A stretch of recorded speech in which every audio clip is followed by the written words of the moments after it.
Welcome to speedearning.com zero loss option trade. दोस्तों, Android app आपने download कर लिया होगा। आज की वीडियो में हम लोग बात कर रहे हैं कि बेस्ट म्यूचुअल फंड कैसे चुनें। आपने म्यूचुअल फंड सही है कि बहुत ऐड देखे होंगे। एक्चुअली म्यूचुअल फंड क्या है और स्टॉक मार्केट क्या है, कई लोगों को तो ये भी क्लैरिटी नहीं है।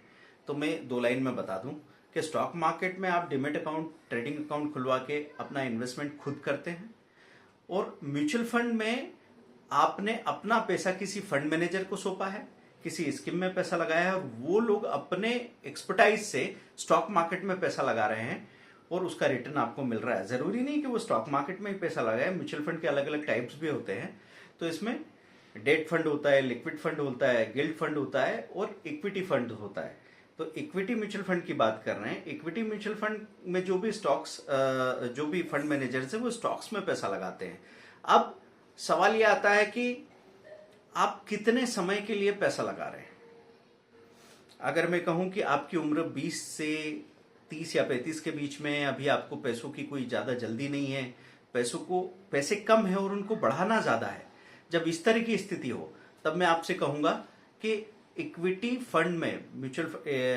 म्यूचुअल फंड्स में अलग अलग टाइप होते हैं।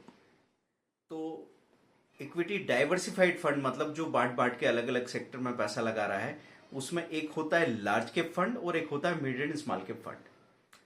तो लार्ज कैप फंड में अगर आप पैसा लगा रहे हैं तो उसमें आपको रिस्क कम है तो रिटर्न भी कम है।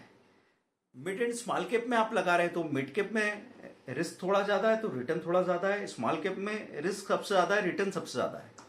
तो जिन लोगों के पास कम पैसा हो, जैसे कोई समझो सैलरी 10,000 रुपया है, सिर्फ बड़ी मुश्किल से 1,000 रुपये बचा पाते हैं, इनको बनना है अमीर, लेकिन कोई जल्दी नहीं है क्योंकि थोड़ा सा पैसा है, बड़ा पैसा बनने में टाइम तो लगेगा। तो ये 1,000 रुपये महीने की अगर स्मॉल कैप में एसआईपी करके रखेंगे ना तो ज्यादा पैसा बनाएंगे। एसआईपी मतलब सिस्टमेटिक इन्वेस्टमेंट प्लान।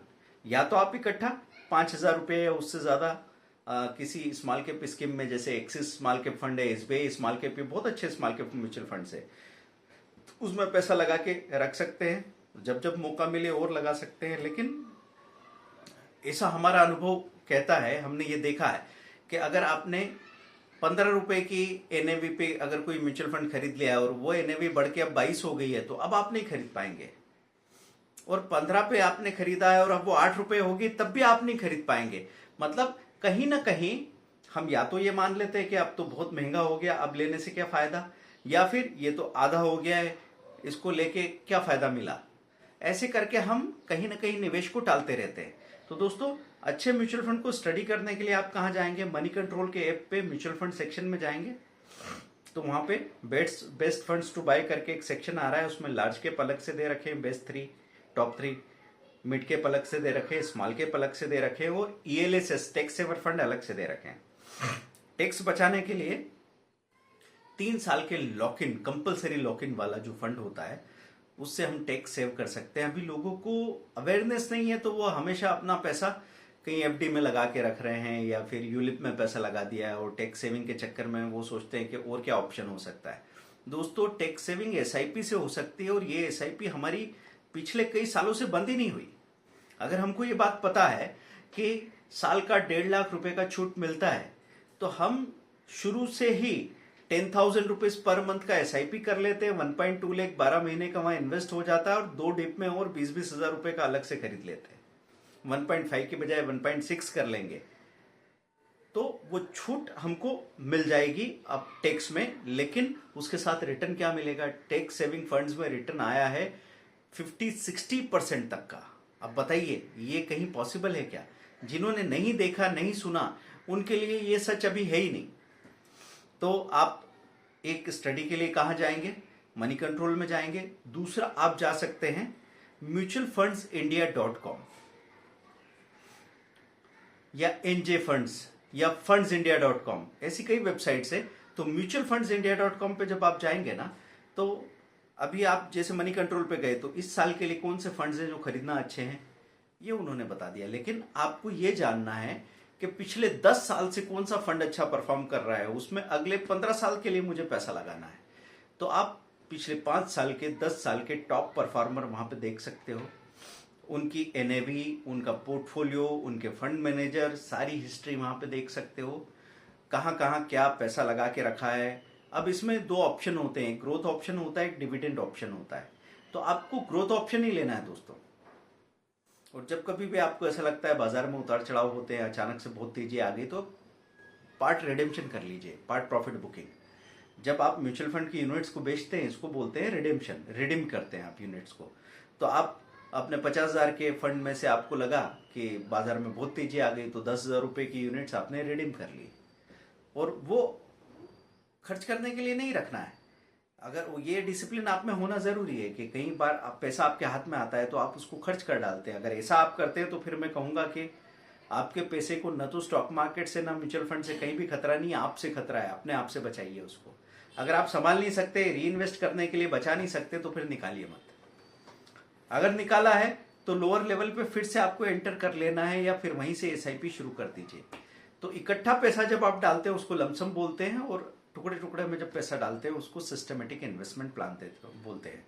तो लार्ज कैप में आप अपना बड़ा पैसा लगा सकते हैं। जैसे किसी के पास बहुत सारा पैसा है और एक साथ लगाना है, 50 लाख रुपए लगाने हैं, तो फिर उनको मैं small cap mid cap suggest नहीं करूंगा। उनको मैं कहूंगा कि वो अपना 35 लाख या 40 लाख कम से कम लार्ज कैप में डालें, और 10 लाख 15 लाख मिड कैप और स्मॉल कैप में एलोकेट करें। ऐसा अगर करेंगे तो उनका बड़ा पैसा तो कम रिस्क और कम रिटर्न में रहेगा, वो ज्यादा जरूरी है। और जो एक छोटा हिस्सा है 30% का, वो आपके यील्ड को बढ़ा देगा। तो लंबे समय में अगर आप 10 साल तक लगातार बैठ रहे हैं, इन्वेस्टेड है, तो लार्ज कैप में ऐसा दिखेगा 10 साल में आपका 2.5 से 3 गुना पैसा हो जाता है। मिड कैप में 10 साल में 4 गुना तक भी हो सकता है। स्मॉल कैप में 10 साल में 6-7 गुना भी हो सकता है। ये पॉसिबिलिटी बनती है। लंबे समय में स्मॉल कैप में गजब के रिटर्न्स आए हैं। आपने एक स्पेशल वीडियो देखा होगा जिसमें हमने आपको बताया था रिलायंस ग्रोथ ने कैसे 1995 में 10 रुपए की एनएवी आई थी, और 2007 में 12 साल बाद 490 की एनएवी, मतलब 12 साल में 49 गुना पैसा, 49 टाइम्स कर दिया था। अब तो वो 1000 रुपए से भी ज्यादा एनएवी है दोस्तों। तो सोचो अभी तक कितने गुना पैसा कर चुका है वो। तो वो ग्रोथ फंड था जिसमें मिड एंड स्मॉल कैप का एक्सपोजर था। तो म्यूचुअल फंड की स्टडी के लिए आप हमारा म्यूचुअल फंड का कोर्स भी ले सकते हैं, या म्यूचुअल फंड के फ्री वीडियोस देखिए। और कोई आपके डाउट हो तो कमेंट में जरूर बताइए, उस पर हम आगे क्लेरिफिकेशन के वीडियोस बनाएंगे दोस्तों। जितना आप कमेंट करेंगे, लाइक करेंगे, शेयर करेंगे, उतना ही हमको काम करने का मोटिवेशन मिलता है। आप हमारे कोर्सेज खरीदें ये जरूरी नहीं है, लेकिन आपका पार्टिसिपेशन, आपका मोटिवेशन, आपके सवाल ही हमको प्रेरणा देते हैं कि आगे किस दिशा में काम करना है। Thank you very much, bye.